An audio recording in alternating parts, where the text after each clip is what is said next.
தாய் வீடு ஜூன் 2025. அவங்களுக்கு சாட்சியான நானும். எழுதி வாசிப்பவர் மாதவி உமாசுத சர்மா. இன்றைக்கு ஒரு முக்கியமான நாள்.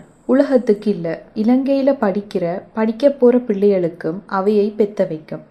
ஏன் இப்படி சொல்கிறேன்னுண்டா, இல்லை, நான் சொல்கிற கதையில் உங்களுக்கு தெரிய வரும். கொஞ்ச வருஷங்களுக்கு முன்னம் இந்த யூனிவர்சிட்டி மைதானத்தில் இந்த சீமந்து கதிரையில் நின்று கொண்டுதான் ஒவ்வொருத்தரா வரிசையா வாங்கோடி என்று கூப்பிடுவாங்க. புதுசா வந்த பொம்பளை பிள்ளைகள் அழுத்து கொண்டும், சிலதுகள் பயந்து கொண்டும், இன்னும் சிலதுகள் அழுது கொண்டும் போகுங்கள். ஒவ்வொருத்தரா கூப்பிட்டு டான்ஸ் ஆட சொல்லி, பாடச் சொல்லி, ஒரு ஆள் சாப்பிட்ட மிச்ச டொவியை இன்னொரு ஆள் என்று சாப்பிட சொல்லி, இன்னும் நிறைய அட்டூழியம் பண்ணி, கடைசியா வேற வேலையோ இல்லாட்டி வகுப்புகள் தொடங்க போதோ என்றோ விருப்பமே இல்லாம சிறை கைதிகளுக்கு கொஞ்ச நேர சுதந்திரம் கொடுப்பாங்க. மறுபடி அடுத்த நாளும் இதே கதைதான். இப்படியே ஒரு வருஷம் கடக்கிறதுக்கு இடையில 1-2 பிள்ளைகள் தற்கொலைக்கு முயற்சிக்கும். கணக்க பிள்ளைகள் அடுத்த வருஷம் நாங்களும் இப்படி மற்றவையை வதைக்கலாம் என்று நினைச்சு ஒருவித திருப்தி அடையும். இன்னும் சிலது இந்த கேம்பஸ் படிப்பே வேண்டாம் என்று ஓடிடுங்கள். ஆனா இதையெல்லாம் விட மோசமான ஒரு விஷயம் புதுசா அறிமுகப்படுத்தினாங்க. அங்கதான் பிரச்சனை எல்லாம் மீறிச்சு. மச்சான், புதுசா ஒரு சரக்கு வந்திருக்காம், அதை அடிச்சா உலகத்தையே மறக்கலாம். பவுடர் மாதிரி தாண்டா இருக்கு, இந்தா ஒருக்கா ட்ரை பண்ணிப்பார் பிடி. அது ஒரு அழிவுக்கான ஆரம்பமாகவே இருந்தது.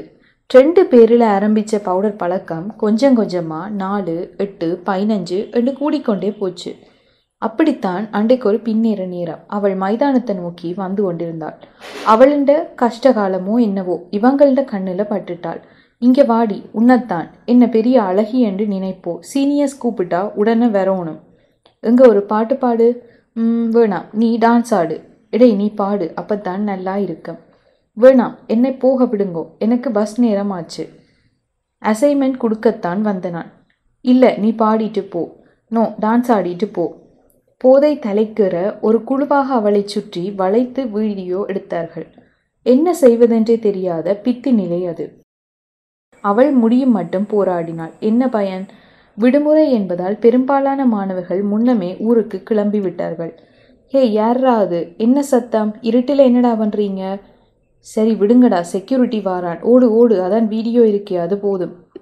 காணச் சகிக்காத நிலையில ஆடைகள் கிளிப்பட்டு வாயில் பவுடர் அப்பிய மயக்க நிலையில கிடந்த அவளை ஹாஸ்பிட்டலில் அட்மிட் செய்து நிர்வாகத்தினரிடம்தான் கண்டதை விழுங்கி விழுங்கி செக்யூரிட்டி ஒப்பிக்க சிலரை சந்தேகத்தின் பேரில் வகுப்பு தடை விதித்தார்கள்.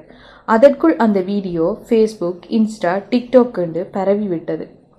சரியாக 2 நாள் கழித்து போதை குறைந்து நினைவு திரும்பிய அவள் எல்லாவற்றையும் அறிந்து கொண்டாள். பாத்ரூம் போயிட்டு வாரன் என்று கதவை சாத்தியவளை கையில் கீறிய கத்தியுடன் பிணமாக மீட்டார்கள்.